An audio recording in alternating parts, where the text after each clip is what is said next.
Israel ದಾಳಿಯಲ್ಲಿ ಇರಾನ್ನ ಸೇನಾ ಜನರಲ್ ಸಾವನ್ನಪ್ಪಿರೋದು. ಇರಾನ್ ಸೇನಾ ಪಡೆಗಳ ಮುಖ್ಯಸ್ಥ ಶದ್ಮಾನಿ ಹತನಾಗಿದ್ದಾನೆ. ಇಲ್ಲಿ ಇರಾನ್ ಸೇನಾ ಪಡೆಗಳ ಮುಖ್ಯಸ್ಥ ತುಂಬಾ ದಿನ ಕೂಡ ಆಗಿರಲಿಲ್ಲ.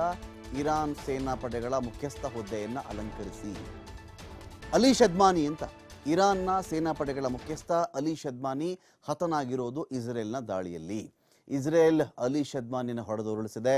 ಇರಾನ್ ಸೇನೆಯ ಹಿರಿಯ ಕಮಾಂಡರ್ ಆಗಿದ್ದು ಅಲಿ 5 ದಿನಗಳಿಂದಷ್ಟೇ, ಒಂದು ವಾರ ಕೂಡ ಆಗಿಲ್ಲ, ಈ ಮನುಷ್ಯ ಇರಾನ್ನ ಸೇನಾಪಡೆಗಳ ಹಿರಿಯ ಮುಖಂಡನಾಗಿ ಹುದ್ದೆಯನ್ನು ಅಲಂಕರಿಸಿ 15 ದಿನಗಳ ಅಂದರೆ 5 ದಿನಗಳ ಹಿಂದಷ್ಟೇ ನೇಮಕವಾಗಿದ್ದು ಅಲಿ ಶದ್ಮಾನಿ. ಖಮೇನಿಗೆ ತುಂಬ ಕ್ಲೋಸ್ ಈ ಮನುಷ್ಯ.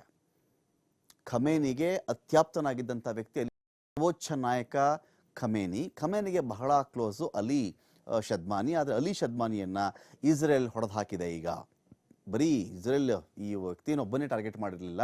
ಮುಖ್ಯವಾಗಿ ಇರಾನ್ನಲ್ಲಿನ ಅಣುವಿಜ್ಞಾನಿಗಳು ಇಸ್ರೇಲ್ಗೆ ಮೋಸ್ಟ್ ವಾಂಟೆಡ್ ವ್ಯಕ್ತಿಗಳು. ಅಣುವಿಜ್ಞಾನಿಗಳು ಇದ್ದರೆ ತಾನೇ ಪರಮಾಣು ಬಾಂಬ್ ತಯಾರಾಗೋದು.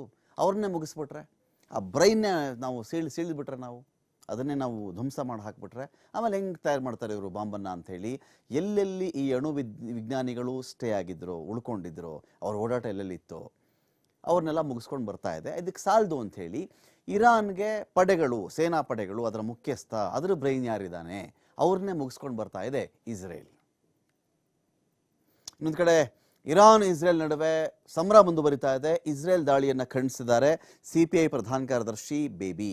ಇದು ಇರಾನ್ ಮೇಲೆ ಇಸ್ರೇಲ್ನ ಬೆತ್ತಲೆ ಆಕ್ರಮಣ. ಇದು ಇರಾನ್ ಮೇಲೆ ಈ ಥರ ಆಕ್ರಮಣ ಮಾಡಬಾರ್ದಾಗಿತ್ತು ಅಂತ ಹೇಳಿ CPI ಮುಖಂಡ ಬೇಬಿ ಇಲ್ಲಿ ಇದನ್ನು ಖಂಡಿಸಿರೋದಿಲ್ಲಿ.